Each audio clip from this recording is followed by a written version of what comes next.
नमस्कार, स्वागत है आप सभी का। आपके साथ मैं हूं अपर्णा। वक्त हो गया है उत्तराखंड की खबरों का। पहले बात करते हैं पिथौरागढ़ की, जहां के बॉर्डर इलाकों का आर्मी चीफ एमएन नरवणे ने दौरा किया। इसके साथ ही आर्मी चीफ ने सेना के अधिकारियों के साथ मुलाकात भी की। आर्मी चीफ आज ब्रिगेड हेडक्वार्टर में ही रुकेंगे, वहीं शुक्रवार को वो बॉर्डर इलाकों का हवाई निरीक्षण करेंगे।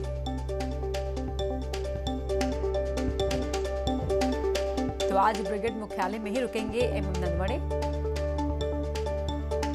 विजयवर्धन उप्रेती हमारे सहयोगी फोन लाइन पर जुड़ रहे हैं। विजयवर्धन, आर्मी चीफ के इस दौरे को लेकर क्या इनपुट?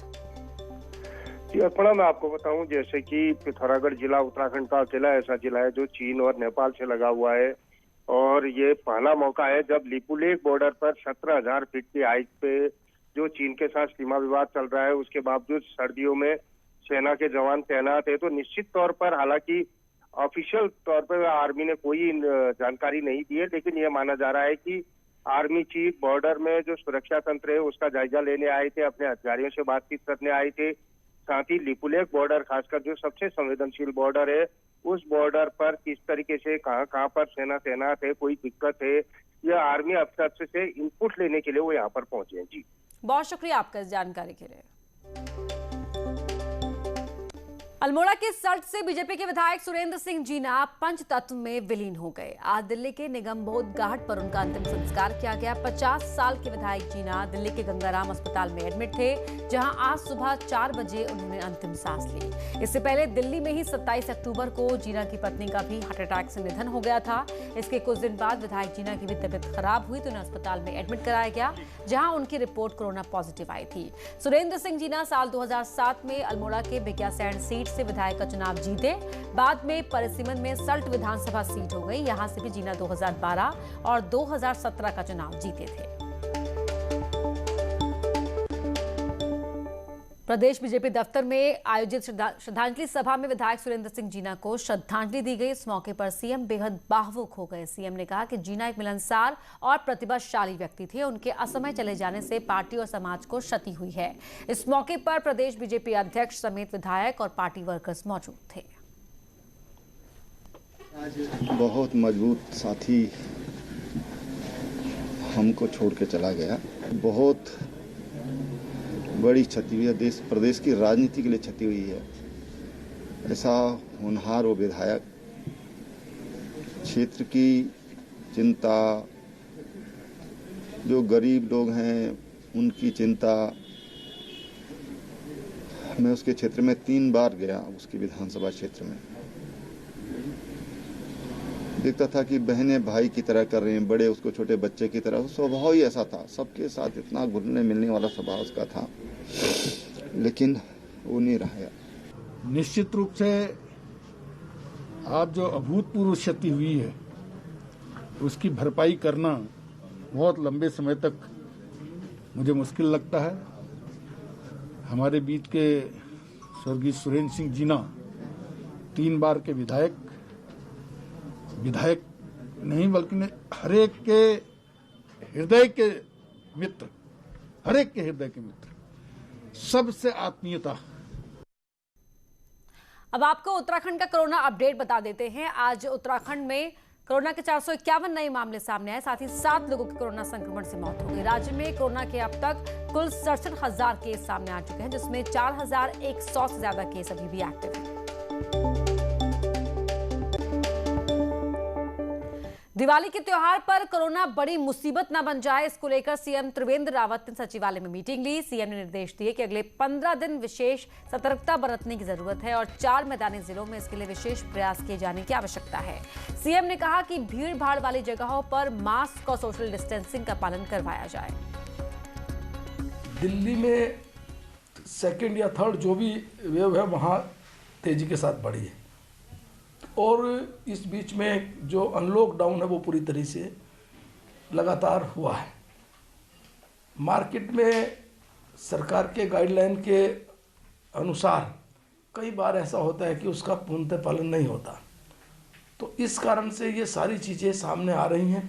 सरकार का ये प्रयास है कि हम जो गाइडलाइन है, SOP है, उनका सही से पालन हो। देहरादून में न्यूज 18 की खबर का असर हुआ है, जहां खबर चलने के बाद पुलिस प्रशासन हरकत में आया। बता दें कि कल पुलिस पलटन बाजार में मास्क नहीं पहनने पर चालान काट रही थी, लेकिन सबसे बड़ी बात यह थी कि कल स्वास्थ्य विभाग टीम बिना पीपीई किट और मास्क के लोगों का सैंपल कलेक्ट कर रही थी। हालांकि आज सैंपल लेने स्वास्थ्य विभाग टीम पीपीई किट के साथ ही मास्क पहने नजर आई। बीजेपी के पूर्व मंत्री लाखीराम जोशी ने पीएम मोदी को चिट्ठी लिखी है। चिट्ठी में लाखीराम जोशी ने उत्तराखंड सरकार पर सवाल उठाए, साथ ही पीएम से एक्शन लेने की मांग की। लाखीराम जोशी अविभाजित यूपी के समय में टिहरी से विधायक रहे हैं और राज्य बनने के बाद बनी पहली सरकार में मंत्री भी रहे। हालांकि इसके बाद लाखीराम जोशी चुनाव जीत नहीं पाए। वहीं लाखीराम की चिट्ठी पर प्रदेश अध्यक्ष बंशीधर भगत ने कहा कि मुझे ऐसी कोई जानकारी नहीं, लेकिन अगर उन्होंने ऐसा कोई पत्र लिखा है तो ये खराब बात है, उन्हें पहले यहाँ बात करनी चाहिए थी।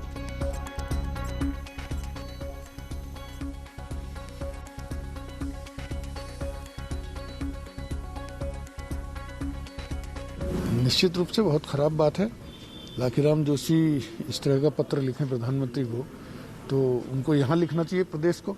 अगर कोई बात थी भी तो परिवार में यहाँ लिखते, लेकिन मेरी जानकारी में अभी कुछ नहीं है। अभी इस समय में इसकी जानकारी करने में लगता हूँ, फिर देखता हूँ क्या है मामला। नैनीताल नगर पालिका में तेल का खेल सामने आया है। मामले को गंभीरता से लेते हुए पालिका अध्यक्ष ने 3 ड्राइवरों को हटा दिया है। साथ ही जांच कमेटी को आदेश दिया है कि 10 दिन के अंदर अपनी रिपोर्ट दें। निकाले गए तीनों कर्मचारियों ने आरोपों को निराधार बताते हुए पालिका के सामने आत्महत्या करने का ऐलान किया, जिसके बाद सफाई कर्मचारी संगठन ने तीनों को समझाया। आरोप है कि जब ये तीनों ड्राइवर वाहन चला रहे थे तब डीजल का बिल 10 लाख के करीब था, जबकि उनको हटाने के बाद बिल 3 से 4 लाख के बीच काफी टाइम से चलता हुआ आ रहा था, तो उसमें शिकायत हमें बार-बार मिलता आ रही थी। तो उसमें कार्रवाई करते हुए हमें 3 हमारे जो चालक उनको निकाला गया है। तो उनके पश्चात निकालने के बाद कल 1 हफ्ते पहले पूर्व उनके द्वारा एक मुझे लेटर यहाँ पर सौंपी गई है। उसमें तो आपको निर्दोष बताया, कहा गया है कि हमारे कर्मचारी हमसे पैसा लेता था करके। तो उसके लिए हमने एक कमेटी गठित कर दी गई है और 10 दिन का टाइम हमने इनको दे रखा है कि 10 दिन का कमेटी अपना डिसीजन बताएगी उसमें क्या है क्या नहीं है। चंपावत के लोहा घाट थाने की पुलिस ने 1 किलो चरस के साथ 3 लोगों को अरेस्ट किया है। पुलिस का कहना है कि ये तीनों खूना बोहना इलाके में चरस बेचने के लिए ला रहे थे। चेकिंग के दौरान इन तीनों को धर दबोचा गया। तीनों आरोपियों को फिलहाल जेल भेज दिया गया। थाना लोहा घाट में 3 लोगों को गिरफ्तार किया गया है, जिनसे कुल 1 किलो 30 ग्राम चरस बरामद की गई है। आज तीनों अभियुक्तों को गिरफ्तार कर न्यायालय में पेश किया जा रहा है। इंडो नेपाल बॉर्डर सील होने के बावजूद खटीमा के झनकैया थाना क्षेत्र में एसएसबी ने बॉर्डर पार्स तस्करी जारी की। एसएसबी ने 9 लाख की तस्करी के साथ एक पिकअप को सीज किया है। बॉर्डर पर की जा रही तस्करी में खाद्य सामग्री के साथ कपड़े भी मिले हैं। हालांकि तस्कर भागने में कामयाब रहे। एसएसबी ने तस्करी सामग्री जब्त कर कस्टम को सौंप दी है। गाँव में जाकर के हमारे को ये पिकअप मिली जिसमें सामान भरा था। जब यहाँ पहुंचे कैंप में लेकर के फिर देखा गया सामान अलग अलग किस्म का था। तो ये जो है हमारे को सूचना के आधार पर हमने कार्रवाई की है। टोटल अमाउंटिंग जो है इस वक्त बनी हमारी 9,24,400 रुपये का जो सामान है जो पाया गया है। प्रदेश में आज से पटाखों की बिक्री शुरू हो गई है। शासन की तरफ से देहरादून, रुद्रपुर, काशीपुर, हल्द्वानी, ऋषिकेश, हरिद्वार में सिर्फ ग्रीन पटाखों को ही रात 8 से 10 बजे तक फोड़ने की परमिशन है। लेकिन मार्केट में ग्रीन पटाखे को लेकर भ्रम की स्थिति है। बाजारों में कुछ चाइनीज पटाखे भी इस बार मौजूद हैं। लोगों को ग्रीन पटाखे होते क्या है इसके बारे में जानकारी ही नहीं है। हाँ, ग्रीन में ये बताया गया है कि उसकी पॉल्यूशन कम है उसमें। बाकी पटाखों में पॉल्यूशन थोड़ा ज़्यादा है और कोशिश ये है कि ज़मीन में कम हो, मतलब आसमान में उड़ने वाले पटाखे हों। मैम ग्रीन पटाखे अवेलेबल हैं, लेकिन मिक्स उस पर अभी प्रॉपर ग्रीन पटाखे सारे अवेलेबल नहीं हैं, लिमिटेड हैं, जिसमें आपकी फुलझड़ियाँ भी हैं, अनार्स भी हैं, रॉकेट भी हैं, सब कुछ है। कैसा है, मतलब क्या है ग्रीन पटाखों? मैम ग्रीन पटाखों का सबसे अच्छा मीनिंग ये है कि पॉल्यूशन कम है। देहरादून में आज से पटाखों का बाजार सजना शुरू हो गया है और इस बार सिर्फ ग्रीन पटाखों को ही फोड़ने की इजाजत प्रशासन की तरफ से दी गई है। लेकिन मार्केट में ग्रीन पटाखों के अलावा कंफ्यूजन की स्थिति तो बनी ही हुई है। साथ ही वो पटाखे भी बिक रहे हैं जो हर बार मार्केट में अवेलेबल रहते थे। चाइनीज पटाखे भी इस बार हालांकि मार्केट में नजर आ रहे हैं। और जब ग्रीन पटाखों को लेकर दुकानदारों से लेकर लोगों से बातचीत की जा रही है तो उनका भी कहना है कि उन्हें इसके बारे में कोई जानकारी है नहीं, बस पॉल्यूशन कम जिससे होता है वो ग्रीन पटाखे होते हैं, लेकिन इसका क्राइटेरिया क्या है इसके बारे में कोई भी ठीक तरीके से नहीं बता पा रहा है। यानी कि ग्रीन पटाखों को लेकर प्रशासन ने ऑर्डर्स तो जारी कर दिए, लेकिन ग्रीन पटाखे होते क्या हैं इसके बारे में किसी को भी कोई जानकारी नहीं है। सिर्फ लेवल यहाँ पर जो है वो लगाए गए हैं ग्रीन पटाखों को, लेकिन होता क्या है इसके बारे में किसी को भी कुछ पता नहीं है। कैमरा पर्सन दीपक उपाध्याय के साथ भारती सकलानी, न्यूज़ 18 देहरादून। उत्तरकाशी के रामलीला मैदान में दीपावली के दौरान लग रहे पटाखों की दुकान पर प्रशासन ने अपना डंडा चला दिया है। प्रशासन ने बिना लाइसेंस के तहत लगाई गई दुकानों को बिना बंद करवा दिया। इस पर नाराज व्यापारियों ने प्रशासन के खिलाफ जमकर नारेबाजी की। आज हमें बताइए, हमारे पास 3 बाजार हैं, हम इस माल को किस तरह बेचेंगे? सब गरीब गुरबा लोग हैं, किसी ने ब्याज में ले रखा, किसी ने किसी से मांग के ले रखा है। अब वो सोचो कहाँ से देगा? ये माल हम रख भी नहीं सकते हैं कहीं, ये ऐसी चीजें हैं। पौड़ी और श्रीनगर के बाजारों में इस बार पटाखे की दुकानें प्रशासन के सख्त रुख के कारण नहीं लग सकेंगी। पुलिस प्रशासन ने दोनों ही शहरों में चिन्हित स्थानों पर ही पटाखा दुकानों के अस्थायी लाइसेंस देने की बात कही। बाजारों में पटाखे बेचते पाए जाने पर सख्त कार्रवाई की चेतावनी दी है। पौड़ी में रामलीला मैदान और नया बस अड्डा मैदान में तो श्रीनगर में रामलीला मैदान में ही सिर्फ पटाखा दुकानें लगाने की परमिशन दी गई है। अस्थायी पटाखों की दुकानों के लाइसेंस जो जारी किए जाएंगे वो दुकानें इन दोनों स्थानों पर लगेगी। नगर पालिका द्वारा उसके लिए पूरा प्रबंध किया जाएगा, व्यवस्था की जाएगी और एसडीएम और थाना मिलकर उसको लाइसेंस दे देंगे और सारी सुरक्षा की जिम्मेदारी पुलिस की है। यहाँ रुकेंगे एक छोटे से ब्रेक के लिए।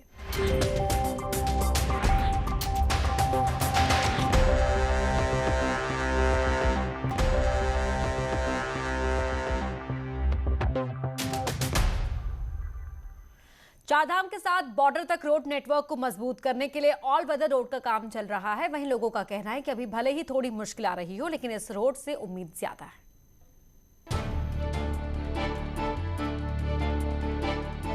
ऑल वेदर सड़क में चारधाम की यात्रा को आसान बनाने के लिए तेजी से काम हो रहा है। चीन सीमा तक सिक्योरिटी के लिहाज से सड़कों का जाल बिछाया जा रहा है और इसी ऑल वेदर सड़क से लोगों को बड़ी उम्मीदें हैं, खासतौर पर उन लोगों को जहां जहां से ये सड़क गुजर रही है। ऋषिकेश से कर्णप्रयाग के बीच लोगों का कहना है कि निर्माण की वजह से दिक्कतें भले ही हो, लेकिन भविष्य में उनको इसका फायदा मिलेगा और सीमाएं भी सुरक्षित रहेंगी। ये तो बहुत बड़ा विकास हुआ है यहाँ पहाड़ के लिए। ये रोड जो इतनी चौड़ी हुई है, ये यहाँ की जनता भूल नहीं पाएगी। मतलब ये बहुत बढ़िया हुआ यहाँ पहाड़ के लिए। पर्यावरण को हो रहे नुकसान को लेकर ऑल वेदर रोड प्रोजेक्ट पर सवाल उठते रहे हैं। यहाँ तक कि सड़क की चौड़ाई 60 मीटर की जगह 5.5 मीटर रखने का आदेश सुप्रीम कोर्ट भी दे चुका है। इसके बावजूद न सिर्फ आम लोग बल्कि नेताओं को भी विकास की उम्मीदें हैं। स्टेट गवर्नमेंट ने सड़कों की तरफ विशेष ध्यान दिया है। ये ठीक है कि खास तौर पर अगर मैं कहूँ कि वो हमारी एक चट्टान ऐसी रहेगी 82 के उसके बीच में, जिस दिन वो बन जाएगी उत्तराखंड के अंदर सबसे अच्छी सड़क के रूप में उत्तराखंड के नाम को दिखाई देगी। ऑल वेदर रोड प्रधानमंत्री मोदी के ड्रीम प्रोजेक्ट में से एक है और आम लोगों को उम्मीद है कि ऑल वेदर रोड से बेहतर भविष्य के दिन जल्दी आएंगे। न्यूज़ 18 के लिए देहरादून से दीपांकर भट्ट की रिपोर्ट। पिथौरागढ़ में प्रकृति ने अपना सौंदर्य जमकर बिखेरा है। यहाँ कई ऐसे स्थल हैं जो प्रकृति के दीवानों को अपनी ओर खींचते हैं। ऐसे एक जगह है बूंदी, जो कभी मानसरोवर यात्रा का पड़ाव रही थी।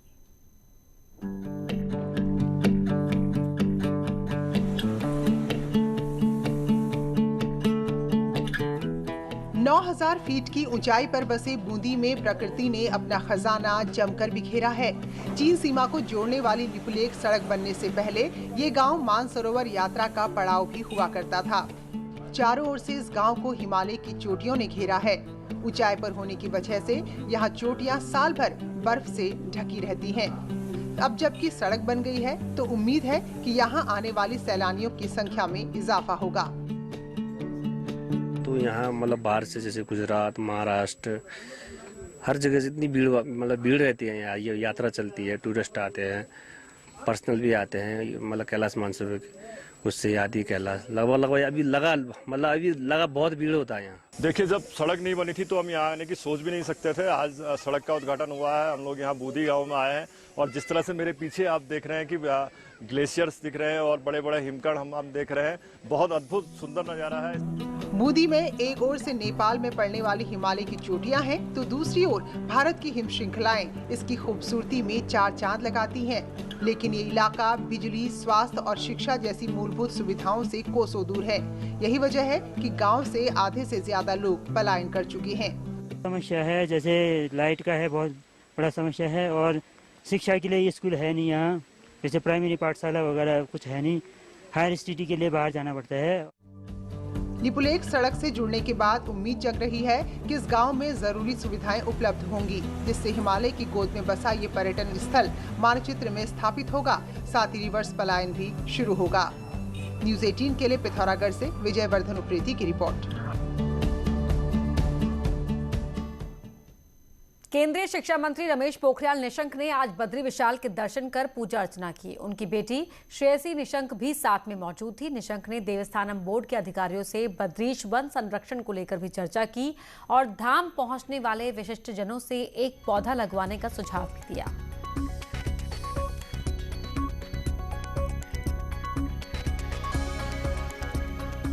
यहाँ रुकेंगे एक छोटे से ब्रेक के लिए, खबरें जारी हैं।